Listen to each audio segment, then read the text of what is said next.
B-Jump Sunset World. Sushi, Sumo, Tokushima.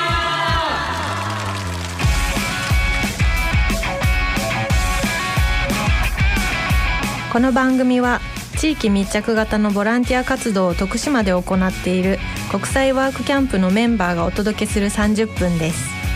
This 30 minutes broadcast is hosted by volunteer members who come from abroad to help the community of Tokushima.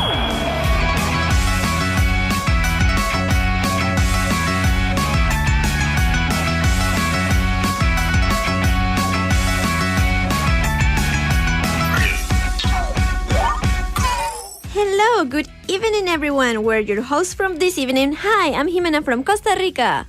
I'm Adrian from the United States of America. Yay! So this radio program, Sushi, Sumo, Tokushima, is live on FM Bizan. This 30-minute broadcast is hosted by volunteer members who come from abroad to help the community of Tokushima.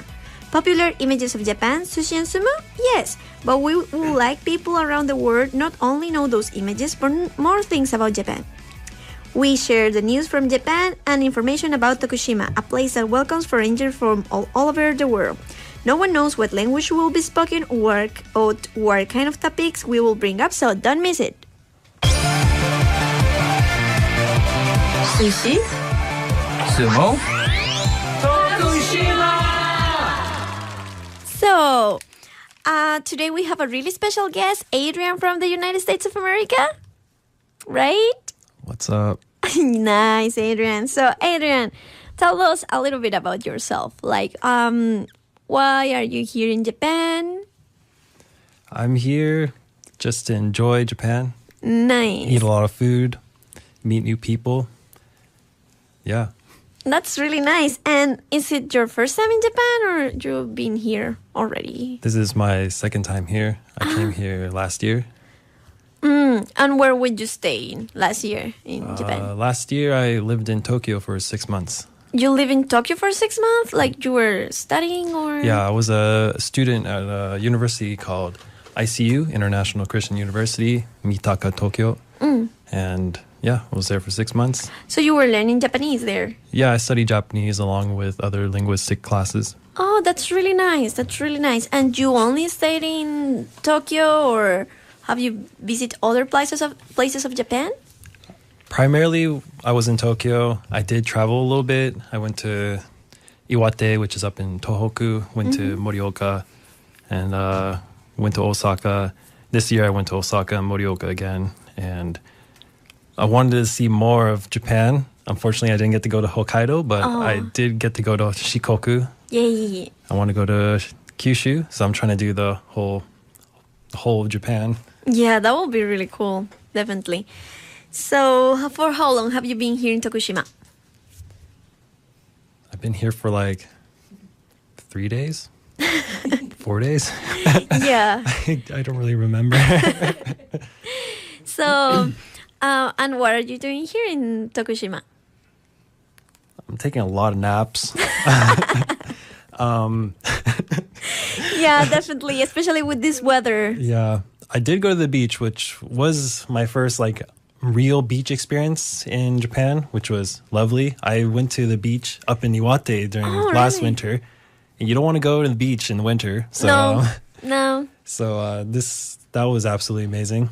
It's been a long time since I've been in the ocean. Yeah, and I forgot to ask you, where are you from in the United States? I'm from Los Angeles, California. But, oh my God, California! California! But I'm currently reside in Santa Cruz, which is a even beach cooler town. part. It's a beach town. Yeah, it's a sick town. That's really cool. So I guess you were like missing or wondering how was like the beach experience here in the Asian countries. Yeah, I've been meaning to hit up the beach scene in Japan. Yeah, I definitely will recommend you to go to the south part of Shikoku because one of the best beaches are there. The surfing culture is really strong, and actually the best surfer of Japan lives there. It's a really cool guy. I met him once. He's really chill. So yeah, it's a really nice place. And so here, besides taking a lot of naps, you're being part of the Hana Road program, don't you? Yeah. So, the Hana Road, the Flower Road, whatever we want to call it right now. Actually, we should tell people that. Just a second. So right now, because of the change of the season, we're taking out all the flowers, and so for a couple of days, maybe a couple of weeks, you're not gonna see our lovely flowers. We're gonna see us like taking them away and just preparing everything for the new season and planting new flowers. So please wait a little bit, and we're gonna have some not so flowery roads for a couple of days, but later on, we will have new lovely flowers. And that's basically Adrian and my job, like taking away the flowers of the season. Taking away the beauty and the color. But it's a cool thing. It's a cool gig. I like being outside. I don't like being indoors too long, especially when it's sunny. I get kind of sad. And then I'm like, I want to take a nap. Yeah, then I'm going to take a nap and forget that I just wasted my day. 5 hours of your day. But being outside is cool. Sweating is cool. Yeah. Getting a suntan is cool. Getting the sandal tan is cool. Yeah, sandal tan. Yeah, definitely. And after Awaodori, many of the flowers got damaged. So it's about time to take them away. So it's part of the process of taking care of the flowers of Hana Road and making the roads of Tokushima a little bit more lovely. So, after you finish here in Tokushima, what else are you going to do? Or do you have any plans? After Tokushima, I have less than 2 weeks in Japan. Oh my God.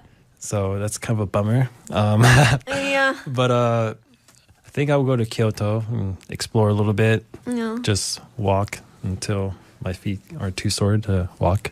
And that's basically my experience in Osaka. And then return to Tokyo and just catch up with some old friends. And return to Tokyo? Yeah, I'll go to Tokyo after Kyoto. And I don't know, eat as much Japanese food as I possibly can before I go back to the United States. Yeah, and you have any further plans for coming to Japan or not yet? Hopefully I'll be able to come back next fall. Oh. If things go according to plan, I guess. Okay. The future is unpredictable, so I don't like to really talk about. Oh my God! Yeah, I totally understand you. It gets me psyched up too much. I kind of take it day by day, see what happens. Yeah, that's the philosophy of many of the volunteers here. We kind of choose that way of seeing things. That's why we're so easygoing and taking care of flowers, just day by day, man. Yeah. So and. How about the Japanese culture? You have been here twice and you already are pretty good. You were studying Japanese. So what are the things that get you into Japan? You're from the United States. There's a lot of cultures there. There's a lot of different information. There's a lot of options and possibility of going many other places. Why specifically Japan? Well, I guess one big thing that probably most people will say is that their first exposure to Japanese culture was probably anime or manga, and that is true in the United States. It's a very big scene there. Mm-hmm. But growing up in Los Angeles, there is a pretty large Japanese population there. Oh, really? So yeah, I've had exposure to Japanese food as young as 6 years old, and I was always like, whoa, this is what, fish and rice, man? This is some good stuff, It's some good stuff. And other things. And so it was a mixture of the anime and manga and then the food. And then in high school I started playing Japanese drums, wadaiko. And oh, really? From the United States? Yeah, in California it's really popular. There's over 50 groups in California alone. That's so cool. Yeah. In my country there's none, zero, nothing. What? Yeah, a lot of California universities, University of California, Los Angeles, UCLA, Berkeley, San Diego. A lot of these, even California State universities, like California State University, Northridge. Yeah, these names are long, but they all have taiko groups, and so it's it's not uncommon to see taiko on some random Saturday or Sunday. So Yeah, that really kicked it off. And I was like, well, if I want to learn about this place, this culture, I want to learn the language. I want to go to the place itself. And that's why I'm here now. Wow, that's so cool. There's like so many different things. Like you got like the food since you were small. You get like the culture, like pop culture, let's say. And you also have like the, let's say, a little bit of traditional music. Wow, that's like really pretty big milestones right there. Wow. Yeah, I met people that, like, everybody comes to Japan for different reasons. And some people have like really, really... how to say, simple reasons.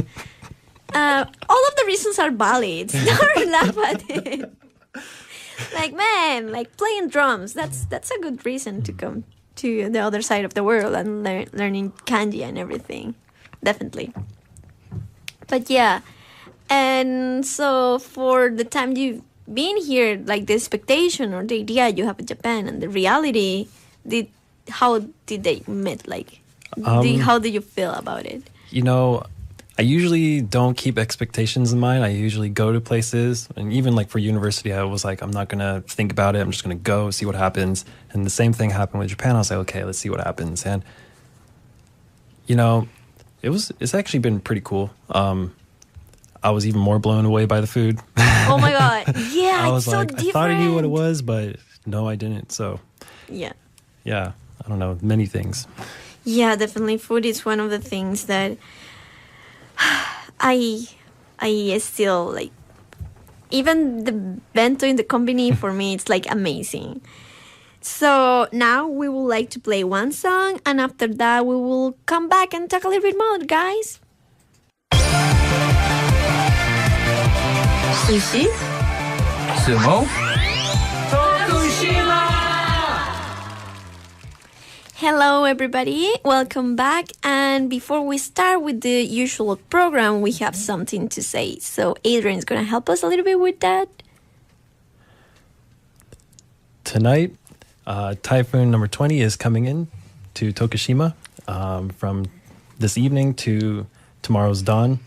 There will be very strong winds, and please be careful on the roads because trucks that are driving are bound to tip over. Also, because of the strong winds, umbrellas will be rendered useless, and driving cars will be very, very not safe, dangerous. Yeah. Furthermore, certain areas will be subject to very strong rains, so please be careful. During this time, please refrain from going outside, and at all costs, please refrain. I'm really sorry we're having fun about this information, but this is really serious, people. Like, please take care. There's a lot of information going on in Japanese, like all the news are talking about this, but for all the English speakers, please be careful. Please stay inside and don't drive. Try to not to drive unless it's completely necessary. And already many parts of Japan, especially of Shikoku, have been already evacuated. So please be careful, but take it chill. It's the number 20. We already survived 20 of those. So it's gonna be all right.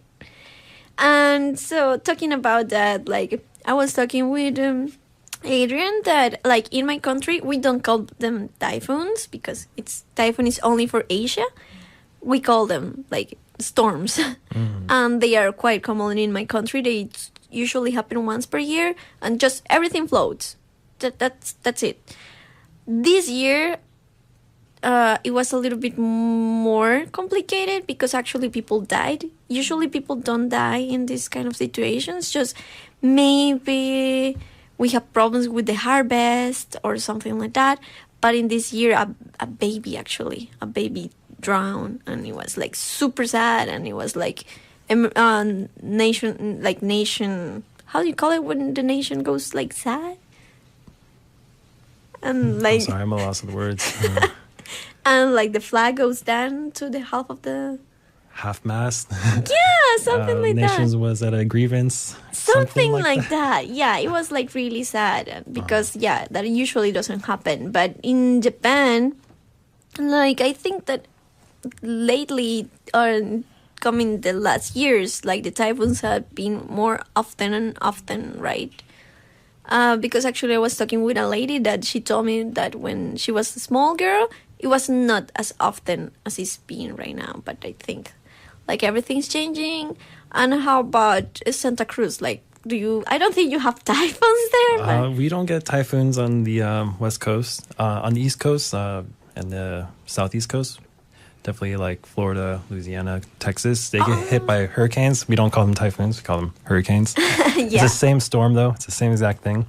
And I mean, only about 3 to 4 come a year, not 20. Not 20? So it's fairly different, but there is a lot of destruction every year, definitely. Yeah, I remember one that was like super important that hit.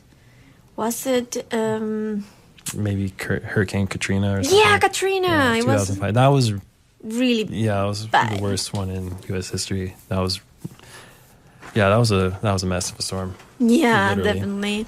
Yeah, and I will say like in basically all the tropical part of America, from South America and the Caribbean island, we kind of have that problem with storms. This year, Dominican Republic got really hit by a storm, and was like many people died, and everything got Puerto like Rico destroyed. Also was Puerto Rico as well, yeah.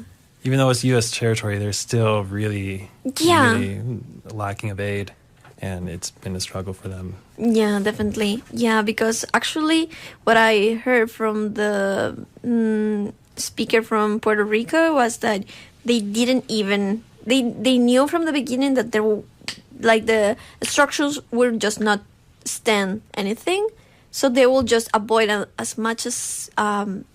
these are like deaths. They will wanted to avoid as much deaths as possible, but like for structures and for like goods and so on, they already knew that everything will just go away, like blow. But yeah, so I'm really happy to hear that in Santa Cruz you don't have that problem. That's convenient. Yeah, we get giant rainstorms and they're not even that bad. I mean, sometimes though so Santa Cruz has only 3 ways to get in, basically, via 3 different highways. Well, 4 maybe, and like an auxiliary road. It's really the entries and exits are limited, and sometimes one of the main entryways, Highway 17. Sometimes the rain is there's so much rain that like giant mudslides cover one half of the road, and it's only like a 4-lane highway, 2 for each side. And so sometimes it's like 10 days until like one side is cleared. Oh my God. And some of the mountain roads, since it's a very mountainous area, sometimes whole parts of the road actually get swept out in these mudslides. So like there's parts of these roads that are they just disappear. And what do you do like with like supplies and so on? Like I said, there's different routes, but a lot of people come from the valley, like San Jose, to Santa Cruz for work, and vice versa, people from Santa Cruz to San Jose. So it is a very difficult thing for those people who are trying to come back and forth. But other than that, like, we occasionally get earthquakes. They're never really devastating. Yeah. Not too devastating. The last big one was in 1984, I believe. But nothing too bad. Yeah, same happened in Costa Rica. We have a lot of like the Caribbean, Central America. We are just above tectonic plates, like the division of 2 tectonic plates. So we have a lot of different earthquakes, but it never is like fatal or like causes many problems. So we're kind of used to the shaky feeling, but it doesn't usually like causes troubles. But what it does causes like a lot of troubles is volcanoes. Like last year, for the whole year, almost 1 year and a half, one of our volcanoes was like just expulsing ashes, and those ashes are toxic, so it affects a lot like the animals, let's say cows and chickens and so on, and also like people, like you can get like really bad allergic, and like if you have like asthma or like breathing problems, then you're probably gonna go to a hospital. And that went for 1 year and a half, so it was pretty annoying. And how about Santa Cruz? Like volcanoes and stuff? I don't think you have, but no. Outside of rainstorms, nothing really bad. Los Angeles occasionally gets earthquakes, but California hasn't had a really big earthquake in a long time. But we do have a lot of fires, giant fires. Okay. California is dry. That sounds dangerous. It almost seems like we're always in a drought, it seems like. And yeah, right now, I don't know about right now, but a few weeks ago, there were many fires raging across California. And it is, it's something we face every year, or just giant fires. Oh my God. Okay, that's exactly the opposite of a storm. But I don't know which one is worse. But yeah, definitely I hope you can it's something you face every year. So I think that you kind of know how to deal with it. So, all right, it seems that we almost reached the end of the program. We are waiting for messages from you with feedback or requests. Sushi? Sumo? Tokushima! This radio program, Sushi, Sumo, Tokushima, is being recorded live here on B-FM FM in Tokushima. Feedback of today. How you felt the program today? It's pretty fun. Yeah, it was pretty fun, isn't it? Yeah, it usually is. Thank you for coming. Oh, thank you. So, this program is hosted by volunteer members working for the non-profit organization Bisan Daigaku. We're open to and accepting any forms of support or contribution you have to offer within the local community of Tokushima. Please do not hesitate to contact us if you wish to get involved by emailing radio@bisandaigaku.net. We're accepting requests and messages via email. Please send emails to request@bfn.jp, including the title of the show, Sushi Sumo Tokushima, in your messages. You can listen to this channel, FM Bisan, on the internet with your PC and smartphones. If you are accessing with your PC, go to the website www.bfm.jp. and you will find a pink banner reading Sumo Radio on the left side of the page. If you're accessing with your smartphones or tablet, download the application Listen Radio. Then select BFM 791 FM Bisan with the area Chugoku Chikoku.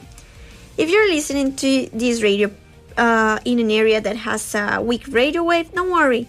You can listen to this program with clear sound through this internet radio system.